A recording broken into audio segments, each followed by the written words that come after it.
प्रिय मित्रों, स्वागत है आप सभी का आपके अपने YouTube channel solution of civil services में। आज हम लोग एंशिएंट हिस्ट्री में 4th पॉइंट पढ़ेंगे। 4th टॉपिक है, ये 4था टॉपिक है। इसके पहले आप लोगों ने प्राचीन इतिहास के स्रोतों के बारे में पढ़ा, प्राक इतिहास को पढ़ा एवं सिंधु घाटी एवं हड़प्पा सभ्यता को पढ़ा। तो 3 पॉइंट्स को आप लोगों ने पढ़ लिया, 3 टॉपिक्स को पढ़ लिया। चौथा टॉपिक आज हम लोग वैदिक सभ्यता के बारे में पढ़ेंगे। इससे पीटी और मेंस दोनों में बहुत अच्छे प्रश्न पूछे जाते हैं और बहुतायत से प्रश्न पूछे जाते हैं। अभी तक आप लोगों ने प्राचीन इतिहास के स्रोत में पढ़ा था, इनके बारे में थोड़ा बहुत आप लोग जो साहित्य थे उनके बारे में पढ़ा था। उन्हीं में से कुछ साहित्य के बारे में हम लोग इसमें भी देखेंगे। स्टार्ट करते हैं। और मैं फिर से बोल दे रही हूँ कि ये आपको जेपीएससी, बीपीएससी या फिर सिविल सर्विसेज के लिए जो कंटेंट प्रोवाइड किए जा रहे हैं, ये पीटी और मेंस दोनों के लिए इम्पॉर्टेंट है। तो जो भी वीडियो आ रहे हैं उनको पूरा देखिएगा, पीडीएफ आपको बाद में पूरा प्रोवाइड कर दिया जाएगा। स्टार्ट करते हैं। वैदिक सभ्यता का जो काल है वो सिंधु सभ्यता के बाद ही माना गया है, अर्थात ये सिंधु सभ्यता के बाद वैदिक सभ्यता का आरंभ हुआ था। राजनीतिक, आर्थिक और सामाजिक धार्मिक प्रवृत्तियों में हुए मौलिक विकास एवं क्रम को परिवर्तन में ध्यान में रखते हुए अध्ययन की सुविधा से इसको 2 भाग में बांटा गया है। वैदिक सभ्यता को एक ऋग्वैदिक काल हो गया, ये उत्तर, और दूसरा हो जाता है उत्तर वैदिक काल। ऋग्वैदिक काल अर्थात हो गया पूर्व और उत्तर हो गया बाद वाला, ठीक है। इसका जो काल है विभिन्न लोगों के अनुसार विवादित रहा है। जैसे याकोबी एवं तिलक ने के ग्रहादि संबंधी उद्धरणों के अनुसार जो भारत में आर्यों का आगमन ये 4000 ईसा पूर्व माना गया था। मैक्स मुलर के अनुसार ऋग्वैदिक काल 1200 ईसा पूर्व से लेकर 1000 ईसा पूर्व रहा है। वहीं मान्य जो तिथि है वो भारत में आर्यों का आगमन 1500 ईसा पूर्व के लगभग हुआ है। और अगर उनके मूल स्थान के बारे में बात करें कि ये किस प्रदेश के मूल निवासी थे, तो ये भी एक विवादास्पद प्रश्न है, लेकिन फिर भी विभिन्न विद्वानों ने अपने अलग अलग मत दिए, जिसके बारे में यहाँ संक्षेप में वर्णित किया गया है। देखिए, पहला मत है यूरोप जाति विशेषताओं के आधार पर पेनका हट आदि विद्वानों ने जर्मनी को आर्यों का आदि देश स्वीकार किया है। गाइल्स ने आर्यों का आदि देश हंगरी और डेन्यूब घाटी को माना। आपको याद रखना है कि किसने कौन सी स्थान को माना के चला है, ठीक है, अर्थात किस विद्वान के अनुसार आर्य जो है वो कहाँ से आए थे, उनका मूल स्थान कहाँ था, क्या था, ये आपको याद रखना है। यही चीज़ें फैक्ट के रूप में आपको पीटी में पूछे जाते हैं, ठीक है। मेयर पीक गार्डन चाइल्ड पीटर नेहिंग बैंडेस्टिन ने दक्षिण रूस को आर्यों का मूल स्थान माना था और ये सर्वाधिक मान्य है। आर्य भारोपीय भाषा वर्ग की अनेक भाषाओं में से संस्कृत बोलते थे, अर्थात जो संस्कृत थी ये भारोपीय भाषा वर्ग की थी। भारोपीय मतलब भारत और यूरोप, उसको मिलाकर भारोपीय बन गया, ठीक है। भाषा वैज्ञानिक के अनुसार भारोपीय वर्ग की विभिन्न भाषाओं का प्रयोग करने वाले लोगों का संबंध शीतोष्ण जलवायु वाले ऐसे क्षेत्रों से था जो घास से आच्छादित विशाल मैदान थे। और इस निष्कर्ष इस मत पर आधारित है कि भारोपीय वर्ग की अधिकांश भाषाओं में भेड़िया, भालू, घोड़े जैसे पशुओं और करंज की तथा भोज वृक्षों के बीच समान शब्दावली है, अर्थात भारोपीय भाषा में ये शब्द दोनों में आपको कॉमन रूप से मिल जाता है। वहीं प्राप्त साक्ष्यों के आधार पर इस क्षेत्र की पहचान समानता आल्प्स पर्वत की पूर्वी क्षेत्र, यूराल पर्वत श्रेणी के दक्षिण में मध्य एशियाई इलाके के स्टेप मैदानों यूरेशिया से की जाती है। पुरातात्विक साक्ष्यों के आधार पर इस क्षेत्र से एशिया और यूरोप के विभिन्न भागों की ओर वर्गगामी प्रवासन प्रक्रिया के चिन्ह भी मिले हैं। फ्रेंड्स, आप यहाँ बहुत सा देख रहे होंगे, यहाँ पे वर्ड्स में ये आपका यहाँ पे बाइफरकेट हो जा रहा है, 2 भाग में बढ़ जा रहा है। ऐसा इसलिए हो जा रहा है, एक्चुअली मैं ये जो कंटेंट पे काम कर रही है लैपटॉप में कर रही हूँ, उसके बाद इसको मोबाइल पर रिकॉर्ड कर रही हूँ, तो ये फ़ॉन्ट चेंज हो जाता है, स्पेस चेंज हो जाता है। मोबाइल से आपको लैपटॉप से मोबाइल पर आते थे, चूँकि मैं पीडीएफ में इसको ट्रांसफ़र नहीं करती, पीडीएफ में कन्वर्ट नहीं करती, तो डायरेक्ट आपको वर्ड को ही मोबाइल में मेल करके दोबारा मेल से मोबाइल से आपको कंटेंट को वीडियो में कन्वर्ट कर रही हूँ। तो इसलिए कुछ जगहों पर ऐसा हो जा रहा है कि आपको जो वर्ड्स हैं वो बट जा रहे हैं। तो मैं आपको जो पढ़ूँगी उन पर आप ध्यान दीजिए मैंने क्या पढ़ा है। आगे देखेंगे। सर्वप्रथम जेजी रोड ने 1820 में ईरानी ग्रंथ जिंद अवेस्ता ईरानी ग्रंथ है जिसके आधार पर आर्यों को बैक्टीरिया का मूल निवासी माना है। 1859 में प्रसिद्ध जर्मन विद्वान मैक्स मुल्लर ने मध्य एशिया को आर्यों का आदि देश घोषित किया और प्रोफेसर सेलस तथा एडवर्ड मेयर ने एशिया को ही आदि देश स्वीकार किया। ओल्डेनबर्ग और किम कित कम भी यही मत है। मध्य एशिया से प्राप्त पुरातात्विक साक्ष्य एशिया माइनर में बोगसकोई नामक स्थान से लगभग 1400 ईसा पूर्व का एक लेख मिला जिसमें मित्र, इंद्र, वरुण और नासत्य नामक वैदिक देवताओं का भी उल्लेख हुआ है। डॉक्टर अविनाश चंद्र ने सप्त सैंधव प्रदेश को आर्यों का मूल निवास स्थान माना है। गंगानाथ झा के अनुसार आर्यों का आदि देश भारतवर्ष का ब्रह्मर्षि देश था।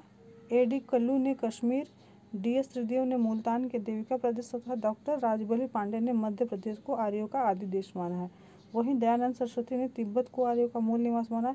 ये बहुत बार पूछा जा चुका है कि किसने तिब्बत को आर्यों का मूल निवास माना, या फिर दयानंद सरस्वती के अनुसार या बाल गंगाधर तिलक के अनुसार आर्यों का आदि देश कौन सा स्थान था। ये बहुत बार पूछा जाने वाला फैक्ट है, ठीक है, इसलिए ये फैक्ट दिए गए। ये पीटी के लिए भी महत्वपूर्ण है और मेंस के लिए। अब आगे देखेंगे हम लोग वैदिक आर्यों का भौगोलिक विस्तार क्या था। आर्य सर्वप्रथम सप्त सैंधव प्रदेश से आकर बसे थे और इनका जो भौगोलिक विस्तार जिस देश क्षेत्र में था उसमें अफगानिस्तान, पंजाब, राजस्थान, हरियाणा और वर्तमान उत्तर प्रदेश, गंगा नदी एवं यमुना नदी के पश्चिम के कुछ भाग सम्मिलित हैं। अर्थात अब अगर बात करें तो भारत के ये जो आपको भारत का जो इधर का इलाका है, ये वाले इलाके की बात की जा रही है। अफगानिस्तान, पंजाब, राजस्थान, हरियाणा और फिर उत्तर प्रदेश और यमुना के पश्चिमी तट के इलाके, ठीक है। अफगानिस्तान के अनेक नदियों का उल्लेख ऋग्वेद में भी मिलता है जिसमें कुबा, काबुल, सुवास्तु, स्वात, कुंभ, कुर्रम नदी, गोमती, गोमाल। ये जो है गोमती का पुराना नाम गोमल था, जो कुंभ का कुरम था। ये सब बहुत सारे पुराने नदियों के नाम है। अभी इसका एक टेबल आपको प्रोवाइड होगा, उनको आपको रट जाना है अच्छी तरह से, क्योंकि नदियों के पुराने नाम और वर्तमान नाम का से संबंधित प्रश्न पूछे जाते हैं। तो देखिए ऋग्वेद में आर्य निवास के सर्वत्र सप्त सैंधव शब्द का प्रयोग हुआ है और इस क्षेत्र की 7 नदियों का उल्लेख ऋग्वेद में प्राप्त है जिसमें कौन कौन है। देखिए पहला सिंधु, सरस्वती, शत्रुदी जिसको सतलज बोलते हैं, विपाशा, व्यास नदी, परुष्णी, रावी। यहाँ पर प्रश्न आता है इस प्रकार से कि ऋग्वेद में रावी नदी को किस नाम से पुकारा गया है, या फिर चिनाब को किस नाम से पुकारा गया, तो चिनाब को अस्किनी नदी के नाम से पुकारा गया। झेलम को किस नाम से ऋग्वेद में पुकारा गया, तो वितस्ता के नाम से। फिर ऋग्वेद में गंगा नदी का मात्र 1 बार वर्णन आया है तथा यमुना नदी का 3 बार वर्णन आया है। बहुत इंपॉर्टेंट फैक्ट है, ये सबको याद रखिएगा, ठीक है। ये इसमें प्रश्न पूछे ही जाते हैं, बहुत सारे स्टेट पीसेस में पूछे गए, आप देख लीजिएगा, प्रश्न पीछे उलट करेगा तो आपको मिल जाएंगे। सरस्वती एवं दती नदियों के बीच का प्रदेश सबसे पुण्य समझा जाता है जिससे ब्रह्मवर्त कहा गया है। देखिए जो प्रश्न जो है इम्पोर्टेंट प्रश्न है, ऑलरेडी तीनों चैप्टर के इम्पोर्टेंट प्रश्न का जो है PDF आपको मेरे टेलीग्राम चैनल पर डाला हुआ है, तो उन प्रश्नों को आप फेच कर लीजिएगा, बना लीजिएगा। मैंने आपको बोला था अभी तक कि आंसर करके भेजिएगा, मैं आपको आंसर फिर बाद में आपको बताऊंगी। उसी प्रकार ये चैप्टर जब खत्म होगा तो इसके बाद इससे चैप्टर से जो इम्पोर्टेंट प्रश्न है वो भी आपको प्रोवाइड किए जाएंगे, जो कि आपको 1 लाइनर क्वेश्चन या फिर MCQ के रूप में होंगे। उनका जो सही आंसर होगा वो आपको दे दिया जाएगा।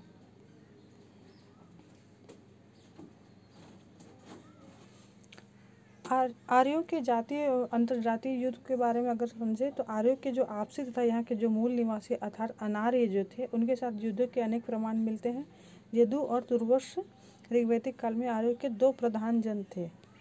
इनका संबंध, यदु का संबंध पशु या पश से था और तुर्वस ने पार्थी नामक एक राजा के साथ युद्ध किया था।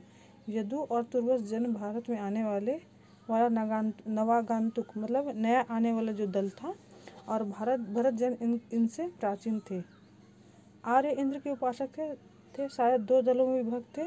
एक दल में सुंजत और भरत या त्रिशु जन थे जिनका यशोकान भारद्वाज के पुरोहित परिवार में ने किया। दूसरे दल में यदु, तुर्वस, द्रयु, अनु और पुरु नामक पंचजन थे। ये सब इम्पोर्टेंट फैक्ट है, बहुत इंपॉर्टेंट फैक्ट है, याद करिएगा। आते हैं वैदिक साहित्य के बारे में। तो वैदिक साहित्य के बारे में आपने पहले चैप्टर में भी पढ़ा था, लेकिन फिर भी यहाँ पर आपको फिर विस्तार से दिया हुआ है। इनसे संबंधित प्रश्न आपको बहुत पूछे जाते हैं याद रखिएगा इन सभी फैक्ट्स को। तो वैदिक साहित्य के अंतर्गत 4 वेद ऋग्वेद, सामवेद, यजुर्वेद एवं अथर्ववेद आते हैं। उसके बाद ब्राह्मण ग्रंथ, आरण्यक, उपनिषद का भी परिगणन इसमें किया जाता है। इनके संकलनकर्ता कौन थे? महर्षि कृष्ण द्वैपायन व्यास को माना जाता है, वेरी वेरी इंपॉर्टेंट है। और वेद सब संस्कृत के विद धातु से बना है, जिसका अर्थ है ज्ञान प्राप्त करना। ठीक है, वेद त्रय के अंतर्गत प्रथम 3 वेद आते हैं, जिसे ऋग्वेद, यजुर्वेद और सामवेद होते हैं। और वेदों को अपौरुषेय भी कहा गया है। गुरु द्वारा शिष्यों को मौखिक रूप से कंठस्थ कराने के कारण वेदों को श्रुति की संज्ञा दी गई थी, अर्थात गुरुओं द्वारा शिष्यों को बोल बोल कर कंठस्थ करवाया जाता था। ठीक है, अर्थात उनको सुन सुन के याद करना पड़ता था, इसीलिए इसको श्रुति की संज्ञा दी गई है। ऋग्वेद देवताओं की स्तुति से संबंधित रचनाओं का संग्रह है। और ऋग्वेद मानव जाति की प्राचीनतम रचना मानी जाती है। अर्थात ऋग्वेद में क्या है? ऋचाओं का संग्रह है। आपने लूसेंट वाले वीडियो अगर आप देखे होंगे तो उसमें भी आपको देखिएगा, लूसेंट में बहुत कम फैक्ट होते हैं, लेकिन उसमें बहुत इंपॉर्टेंट फैक्ट होते हैं। लूसेंट का भी वीडियो मेरे देख लीजिएगा, प्राचीन भारत का इतिहास, आपको बहुत अच्छे से समझ में आ जाएगा। उसमें संक्षेप में बहुत सारी चीज़ों को दिया गया है। अब देखिए यहाँ पे बहुत सारे इंपॉर्टेंट फैक्ट है जो कि पीटी में पूछे जाते रहे हैं। जैसे ऋग्वेद में 10 मंडलों में संगठित है। इनमें जो 2 से 7 है, उसमें 2 से 7 तक के जो मंडल है वो प्राचीनतम माने गए हैं। प्रथम एवं 10 मंडल बाद में जोड़े गए हैं। ठीक है, और इनमें कुल 1028 सूक्त हैं, अर्थात 1028 सूक्त हैं। गृत, समद, विश्वामित्र, वामदेव, भारद्वाज, अत्रि और वशिष्ठ आदि के नाम ऋग्वेद के मंत्र रचयिताओं के रूप में मिलते हैं। मंत्र की बात करें तो मंत्र रचयिताओं में स्त्रियों के नाम भी उल्लेख है, जिसमें प्रमुख है लोपामुद्रा, घोषा, शची, पौलोमी एवं कक्षावृत्ति। ये बहुत इंपॉर्टेंट है। ऋग्वेद में किन विदुषियों के नाम आए हैं, इनका नाम आपको पूछा जा चुका है पहले भी, आपको पीटी सब में। विद्वानों के अनुसार ऋग्वेद की रचना पंजाब में हुई थी और इसकी रचना काल के संबंध में विभिन्न विद्वानों में भिन्न भिन्न मत प्रस्तुत किए गए हैं। ऋग्वेद का जो रचना काल है विभिन्न विद्वानों के अनुसार भिन्न भिन्न है। जैसे मैक्स मुलर के अनुसार 1200 ईसा पूर्व से लेकर 1000 ईसा पूर्व के बीच, जैकोबी की तृतीय सहस्त्राब्दी ईसा पूर्व, बाल गंगाधर तिलक 6000 ईसा पूर्व के लगभग, विंटरनीट्स के अनुसार 2500 से लेकर 2000 ईसा पूर्व के बीच।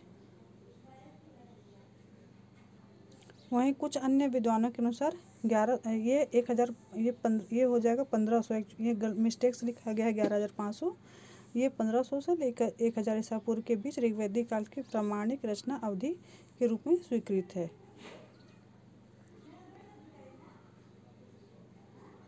ऋग्वेद का पाठ करने वाले को ब्राह्मण को होत्री कहा गया है एवं यज्ञ के समय यह जो ऋग्वेद की ऋचाओं का पाठ करता था।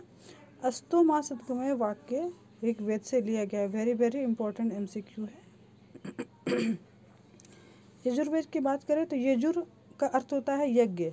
ठीक है, तो यजुर्वेद में अनेक प्रकार की यज्ञ विधियों का वर्णन किया गया है और इसे अथर्ववेद की भी कहते हैं। अथर्ववेय वेद, अथर्व नहीं अथर्ववेय वेद है यह वेद 2 भागों में विभक्त है। एक तो कृष्ण यजुर्वेद हो गया, शुक्ल यजुर्वेद, कृष्ण दूसरा हो जाता है, मतलब पहला हो गया आपका कृष्ण यजुर्वेद, दूसरा हो गया शुक्ल यजुर्वेद। कृष्ण यजुर्वेद का 4 भाग है, काटक, कपिंठल, मैत्रायणी और तैत्तिरीय। उसी तरह यजुर्वेद की जो 5वीं शाखा है उसको वाससेनी कहा गया है, जिसे शुक्ल यजुर्वेद के अंतर्गत रखा जाता है।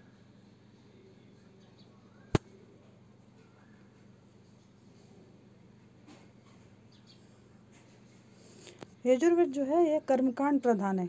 मुख्य रूप से यह यज्ञ कर्मकांड होते हैं उनसे संबंधित होता है और इसका पाठ करने वाले को अथर्वयु कहा जाता है। ठीक है, अथर्वयु।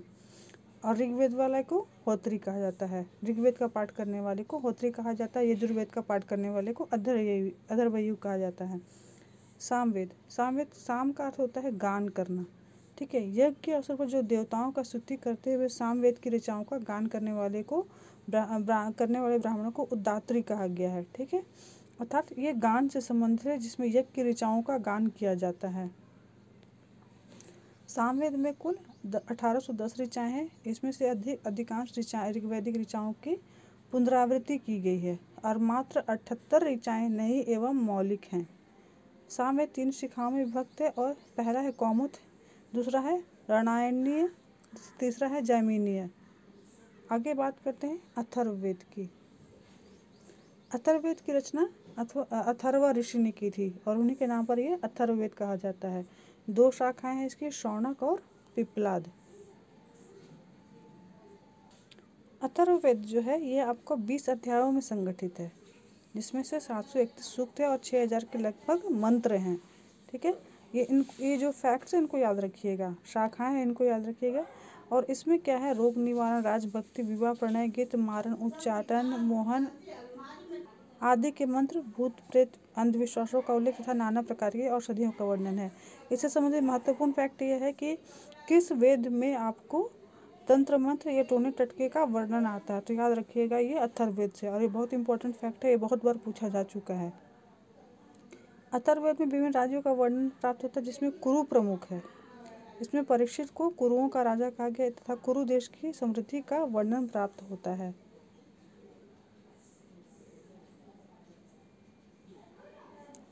नेक्स्ट देखिए, ब्राह्मण ग्रंथ। वैदिक संहिताओं के कर्मकांड की व्याख्या के लिए ब्राह्मण ग्रंथों की रचना हुई है। इसका अधिकांश भाग गद्य में है। प्रत्येक वैदिक संहिता के लिए अलग अलग ब्राह्मण ग्रंथ हैं। अब इनको याद रखिएगा। ऋग्वेद से संबंधित जो ब्राह्मण ग्रंथ है उसको ऐत्रेय और कौशितकी कहा गया है। यजुर्वेद से संबंधित ब्राह्मण ग्रंथ है उसको तैत्तिरीय एवं शतपथ ब्राह्मण है। उसके बाद सामवेद से संबंधित ब्राह्मण ग्रंथ है उसको पंचविश कहा गया, और अथर्ववेद से संबंधित ब्राह्मण ग्रंथ है उनको गौपद कहा गया है। इंपॉर्टेंट फैक्ट है, याद रखिएगा पीटी के लिए। ब्राह्मण ग्रंथों से हमें परीक्षित के बाद तथा बिंबिसार के पूर्व की रचनाओं का ज्ञान प्राप्त होता है। तो इसमें हो गया, ऐत्रेय ब्राह्मण में राज्याभिषेक के नियम प्राप्त होते हैं, और शतपथ ब्राह्मण में गंधार, शल्य, कैकेय, कुरु, पांचाल, कौशल, विधि आदि के उल्लेख प्राप्त होते हैं। आरण्यक की बात करें तो आरण्यक में कर्मकांड की अपेक्षा ज्ञान पद को अधिक महत्व प्रदान किया गया है। वर्तमान में 7 आरण्यक हैं। कौन कौन? ऐत्रेय, तैत्तिरीय, शांखायन, मैत्रायणी, मानदिंदिन और तर्वकार आरण्यक उपनिषद। ठीक है, इनका नाम आपको कंठस्थ कर लेना है। उसके बाद उपनिषदों में प्राचीन दार्शनिक विचारों का संग्रह है। ये विशुद्ध रूप से ज्ञान पक्ष को प्रस्तुत करता है, और सृष्टि के रचयिता, ईश्वर, जीव आदि पर दार्शनिक विवेचन इन ग्रंथों में उपलब्ध है। किसमें? आरण्यक में। अपने सर्वश्रेष्ठ शिक्षा के रूप में उपनिषद हमें बताते हैं कि जीवन का उद्देश्य मनुष्य की आत्मा का विश्व की आत्मा से मिलना है। मुख्य उपनिषद कौन कौन है? ईश, केन, कठ, प्रश्न, मुंडक, मांडुक्य और तैत्तिरीय। ऐत्रेय, छांदोग्य, बृहदारण्यक, श्वेताश्वर और कौशितकी। और भारत का जो प्रसिद्ध आदर्श वाक्य जो सत्यमेव जयते है, वेरी वेरी इंपॉर्टेंट है, याद रखिएगा, ये मुंडकोपनिषद से लिया गया है। अब देखिए वेदों के ब्राह्मण, अरण्य और उपनिषद।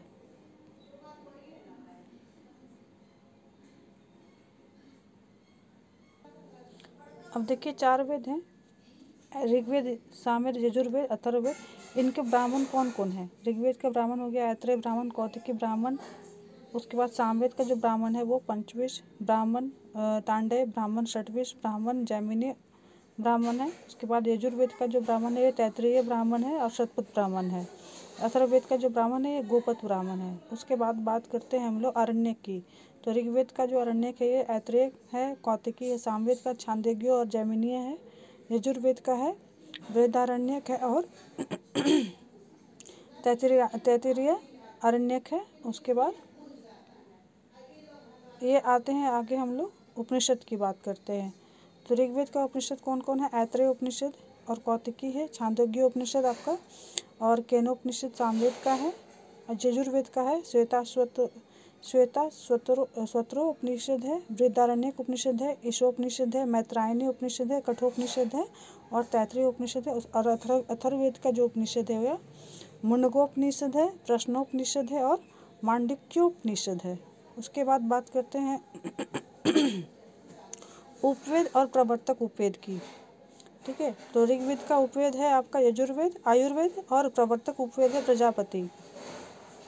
सामवेद का जो उपवेद है गंधर्व उपवेद है और प्रवर्तक उपवेद है नारद। यजुर्वेद का जो उपवेद है धनुर्वेद है और उसके प्रवर्तक हो गए विश्वामित्र। और अथर्ववेद का जो उपवेद है वह शिल्पवेद है और प्रवर्तक हो गए विश्वकर्मा।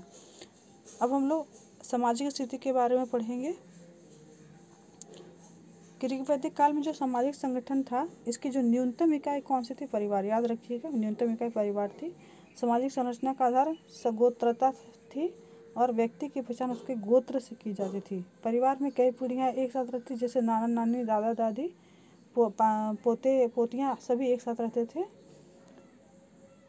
परिवार जनरली पितृसत्तात्मक होता था और परिपिता के अधिकार असीमित होते थे। वह परिवार के सदस्यों को कठोर से कठोर दंड दे सकता था।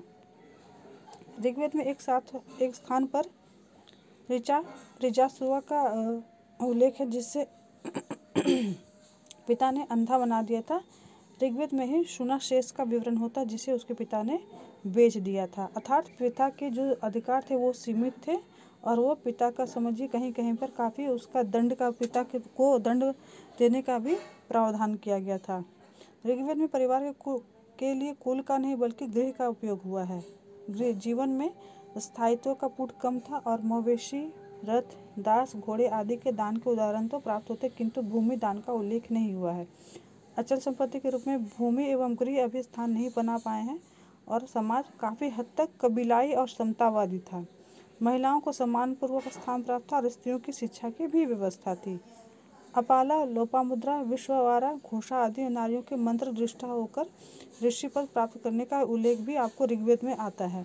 पुत्र की भांति पुत्री को भी का उपनयन, शिक्षा, यज्ञादि का अधिकार था और एक पवित्र संस्कार एवं प्रथा के रूप में विवाह की स्थापना हो चुकी थी। अर्थात विवाह प्रथा को एक पवित्र प्रथा के रूप में देखा जाता था।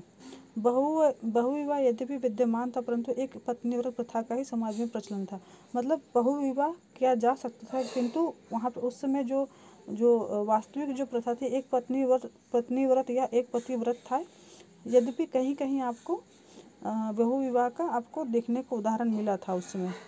प्रेम एवं धन के लिए विवाह होने के बाद भी ऋग्वेद से ज्ञात होती है। विवाह में कन्याओं को अपना मत रखने की छूट थी। कभी कभी कन्याएं लंबी उम्र या आजीवन ब्रह्मचर्य का पालन करती थी। उन्हें अमाजू कहते थे। ये वर्ड को याद रखिएगा, अमाजू। जो महिलाएं क्षमा कीजिएगा, जो महिलाएं लंबे अवधि तक कुमारी रहने का प्रण ले लेती हैं या फिर ब्रह्मचर्य का व्रत का पालन करती थी या विवाह नहीं करती थी, उनको अमाजू कहा जाता था। ऋग्वेद में अंतर्जातीय विवाहों पर प्रतिबंध नहीं था और वयस्क होने पर विवाह संपन्न होते थे। विवाह विच्छेद संभव था और विधवा विवाह का भी प्रचलन था। कन्या की विदाई के समय उपहार एवं द्रव्य दिए जाते थे, जिन्हें वहतु कहता था, और स्त्रियां पुनर्विवाह कर सकती थी आवश्यकता पड़ने पर। ऋग्वेद में उल्लेख आया था कि वशिष्ठ उनके पुरोहित हुए और ऋत्सुओं ने उन्नति की थी। भारत लोगों के राजवंश का नाम ऋत्सु मालूम पड़ता है और इससे सबसे प्रसिद्ध प्रतिनिधि दिवोदास एवं उनका पुत्र सुदास के बारे में उल्लेख है।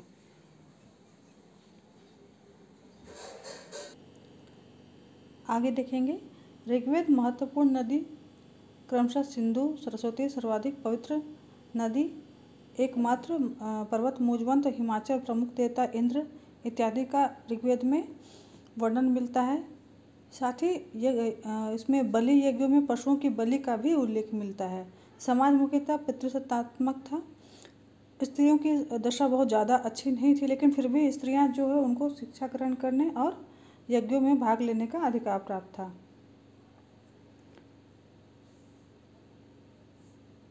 ऋग्वेद में विधवा विवाह, अंतरजातीय विवाह, पुनर्विवाह, नियोग प्रथा का प्रचलन था और पर्दा प्रथा का प्रचलन उसमें नहीं था। तो इस टाइप के आपको एमसीक्यू प्रश्न आते हैं कि निम्न में से किस प्रथा का प्रचलन ऋग्वेद में नहीं था। तो विधवा विवाह, अंतरजातीय विवाह, पुनर्विवाह, नियोग एवं पर्दा प्रथा का आपको ऑप्शन दिया रहेगा। आपको आंसर समझ कर करना है। देखिए, जितने भी फैक्ट हैं आपको पीटी और मेंस दोनों के लिए महत्वपूर्ण है, इसलिए सबको अच्छी तरह से याद करते चले जाइएगा। वास, अधिवास और निवी जन आर्य लोग जनों में विभक्त थे, जिनका मुख्य राजा होता था।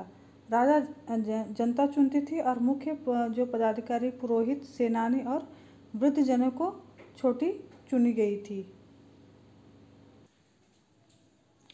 मृत्युदंड उस समय प्रचलित था, परंतु अधिकतम शारीरिक दंड दिया जाता था।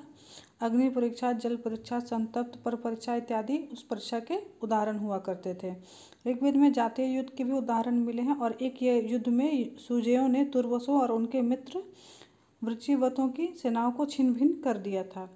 दशराज्य युग युद्ध दशरागे इस युद्ध में भरत जन के राजन सुदास ने 10 राजाओं के एक संघ को पराजित किया था और यह युद्ध परुष्णी नदी, जो कि रावी नदी के नाम से जाना जाता है, इसके किनारे हुआ था। युद्ध का कारण यह था कि प्रारंभ में विश्वामित्र भारत जन के पुरोहित थे और विश्वामित्र की ही प्रेरणा से भरतों ने पंजाब में विपाशा और शतुद्री को जीता था। परंतु बाद में सुदास ने वशिष्ठ को अपना पुरोहित नियुक्त कर लिया और विश्वामित्र ने 10 राजाओं का एक संघ बनाया और सुदास के खिलाफ युद्ध घोषित कर दिया।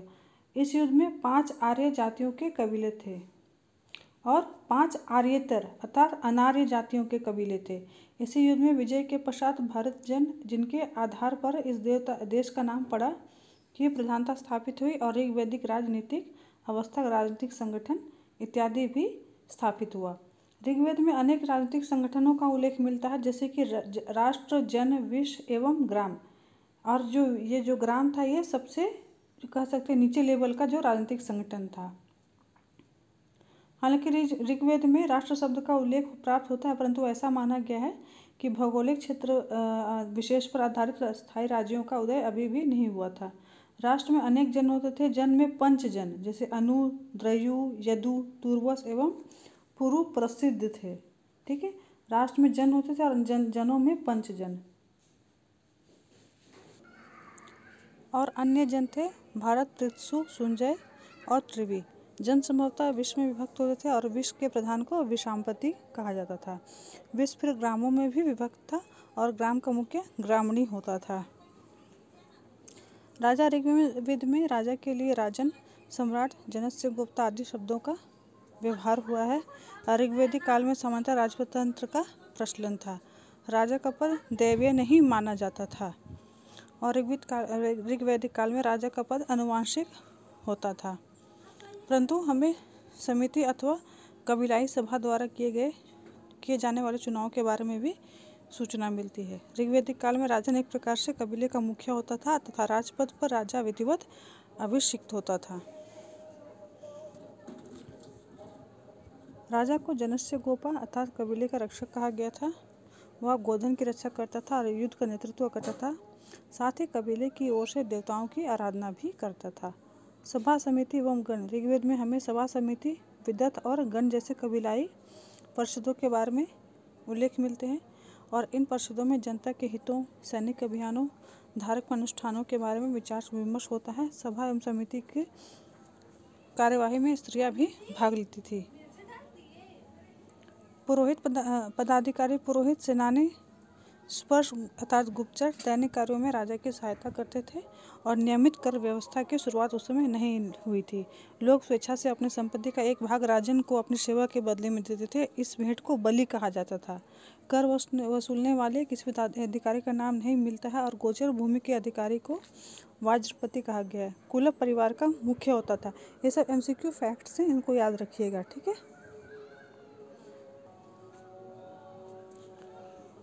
ऋग्वैदिक काल में राजा नियमित सेना नहीं रखता था, किंतु युद्ध के अवसर पर सेनाएं विभिन्न कबीलों से एकत्र कर ली जाती थी और युद्ध के अवसर पर जो सेना एकत्र की जाती थी उन्हें व्रात, गण, ग्राम और शर्द नामक विविध कबीलाई सैनिक सम्मिलित होते थे। ऋग्वैदिक प्रशासन मुख्यतः एक कबीलाई व्यवस्था वाला शासन होता था, इसको याद रखिएगा, जिसमें सैनिक भावना प्रधान होती थी। नागरिक व्यवस्था अथवा प्रादेशिक प्रशासन जैसी कोई चीज़ नहीं थी, क्योंकि लोग विस्तार कर अपना स्थान बदलते रहते थे। ऋग्वेद में न्यायाधीश का उल्लेख भी नहीं मिलता है और समाज के कई प्रकार के अपराध होते थे। गायों की चोरी आम बात थी। इसके अतिरिक्त लेन देन के झगड़े भी हुआ करते थे। सामाजिक परंपराओं का उल्लंघन करने पर ऋग्वेद काल में दंड भी दिया जाता था। आगे देखिए भौतिक जीवन। ऋग्वैदिक काल के लोगों के भौतिक जीवन के बारे में जानिए। ये लोग मुख्यतः पशुपालक थे और स्थायी जीवन व्यतीत नहीं करते थे। पशु को संपत्ति की वस्तु समझते थे। गवेषण, गोशु, गव्य आदि शब्दों का प्रयोग युद्ध के लिए किया जाता था। जन जीवन में युद्ध के वातावरण का बोलबाला था। ये सब जो आप वर्ड्स देख रहे हैं, इनको याद कर लीजिएगा। लोग मिट्टी एवं घास फूस से बने मकानों में रहते थे और लोहे से अपरिचित थे। कृष्ण अय्यर शब्द का प्रयोग सर्वोत्तम उल्लेख जैमिनी उपनिषद उत्तर वैदिक काल में मिलता है और ऋग्वेदिक कोर वाली कहाड़ियाँ कांसे की कटारें और खड़क का इस्तेमाल करते थे। तांबा राजस्थान की क्षेत्रीय खानों से प्राप्त हुआ। ये बहुत बार पूछा जा चुका है आपको पीटी में। भारत में आर्यों की सफलता के कारण थे घोड़े, रथ, तांबे के बने कुछ हथियार। कृषि कार्य की जानकारी लोगों को थी। भूमि के सुनियोजित पद्धति का नियोजन संपत्ति का रूप नहीं दिया गया था। विभिन्न शिल्पों की जानकारी ऋग्वेदिक काल के लोगों को थी। ऋग्वेद से बढ़ई, रथकार, बुनकर, चर्मकार, कारीगर आदि शिल्पों की जानकारी प्राप्त होती है। हरियाणा के भगवानपुरा में 13 कमरों वाला एक मकान प्राप्त हुआ है, जहां 13 कमरों वाला एक मिट्टी का घर प्रकाश में आया है। वहां मिली वस्तु की तिथि का निर्धारण 1600 ईसा पूर्व से 1000 ईसा पूर्व तक किया गया है। ऋग्वेद कालीन संस्कृति ग्राम प्रधान थी और नगर स्थापना ऋग्वेद काल की विशेषता नहीं है। नियोग प्रथा के प्रचलन के संकेत भी ऋग्वेद से प्राप्त होते हैं, जिसके अंतर्गत पुत्र विहीन विधवा पुत्र प्राप्ति के निमित्त अपने देवर के साथ यौन संबंध स्थापित करती थी। ऋग्वेदिक काल में बाल विवाह नहीं होते थे। प्रायः 16 से 17 आयु की वर्ष में विवाह होता था। पर्दा प्रथा का प्रचलन नहीं था। सती प्रथा का भी प्रचलन नहीं था और स्त्रियों को राजनीति में भाग लेने का अधिकार प्राप्त नहीं था। अंत्येष्टि क्रिया में भी पुत्रियों द्वारा नहीं किया जाता था, बल्कि अंत्येष्टि क्रिया पुत्रों द्वारा किया जाता था। स्त्रियों को संपत्ति का भी अधिकार नहीं था और पिता की संपत्ति का अधिकार केवल पुत्र ही होता था, पुत्र नहीं। पिता पुत्र के अभाव में गोद लेने का अधिकारी था। नेक्स्ट आगे हम लोग पढ़ेंगे वर्ण व्यवस्था एवं सामाजिक वर्गीकरण और ऋग्वैदिक काल में आर्थिक स्थिति कैसी थी एवं अन्य महत्वपूर्ण तथ्यों के बारे में पढ़ेंगे। तो ये वीडियो आपके लिए बहुत ही हेल्पफुल रहा होगा, आई होप। और अगर कुछ चीज़ें समझ में नहीं आई हैं तो आप लोग कमेंट में मुझसे पूछ सकते हैं। दूसरी महत्वपूर्ण बात कि जो भी फैक्ट देख रहे हैं आप, बहुत सारे फैक्ट ऐसे हैं कि बहुत सारे बेसिक बुक्स में आपको नहीं मिलेंगे।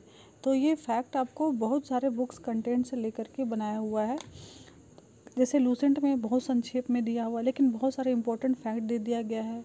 वहीं अगर एनसीईआरटी में देखेंगे तो बहुत ज़्यादा ब्रीफ में, बहुत विस्तृत रूप में दिया है। तो कुछ महत्वपूर्ण फैक्ट को मिलाते हुए कुछ बुक से ये आपका जो कंटेंट है ये प्रोवाइडेड है। आप इन सभी फैक्ट्स को अच्छी तरह देखिए, पढ़िए, समझिए और कोशिश करिए कि एकदम 1 से 2 बार इसको अच्छी तरह से पढ़ जाइए, याद कर लीजिए। वीडियो को 2 बार चलाकर कम से कम देख करके याद कर लीजिए, क्योंकि इतना जान लीजिए कि अगर आपका लक्ष्य बड़ा है तो मेहनत भी बड़ी करनी होगी। ऐसा नहीं कि आप चाहेंगे कि बस किसी तरह शॉर्टकट तरीके से आप लोग अपने लक्ष्य को हासिल कर ले, एक अधिकारी बन जाएं। अगर सब लोग शॉर्टकट तरीके से करने लगेंगे तो शॉर्टकट में तक आप हार्डली पीटी निकल सकते हैं, उसके आगे का एक कदम भी आप नहीं चल पाएंगे। तो सबसे पहले अपना जो लक्ष्य बड़ा निर्धारित किए हैं तो मेहनत भी बड़ी करने के लिए कोशिश तैयार रहिए और लगे रहिए, क्योंकि इतना जान लीजिए कि आपका जो हार्डवर्क है उसके आगे कोई भी लक्ष्य जो है वो बहुत जटिल नहीं होता है। अगर आपने अच्छी मेहनत की है तो इतना जान लीजिए उसके परिणाम भी बहुत अच्छे होंगे। तो जो भी वीडियो आ रहा है उसको अच्छी तरह से देखिए, याद कीजिए, कंठस्थ कीजिए। पीडीएफ आपको प्रोवाइड कर दिया जाएगा, आप घर पर रहकर अपनी तैयारी कीजिए और दूसरों को भी इन वीडियोस को शेयर कीजिए ताकि अन्य लोग भी उससे लाभान्वित हो सके। ठीक है, नेक्स्ट वीडियो मैं जल्दी दूंगी और इस हर चैप्टर के अंत में महत्वपूर्ण क्वेश्चंस को दे दूंगी। जैसे लास्ट के वीडियो का जो लास्ट 3 पॉइंट्स पढ़ाए गए थे उनके महत्वपूर्ण क्वेश्चन आपको दिए हुए मेरे Telegram channel solution of civil services @solution of civil services अगर सर्च करेंगे तो मेरा टेलीग्राम चैनल मिल जाएगा। उसमें जो पहले 3 पॉइंट्स पढ़ाए गए थे, जो प्राचीन इतिहास के स्रोत, प्राक इतिहास और सैंधव घाटी सभ्यता, इन तीनों के महत्वपूर्ण क्वेश्चंस आपको उस आपको टेलीग्राम चैनल पे अवेलेबल है। उनको आप देख लीजिए, नोट कर लीजिए और बना लीजिए। ठीक है, इससे आपकी अच्छी तैयारी हो जाएगी। तो वीडियो देखने के लिए बहुत बहुत धन्यवाद। चैनल नहीं सब्सक्राइब किए तो फिर से कहूँगी चैनल सब्सक्राइब कर लीजिए और नोटिफिकेशन बेल दबा लीजिएगा। Thank you.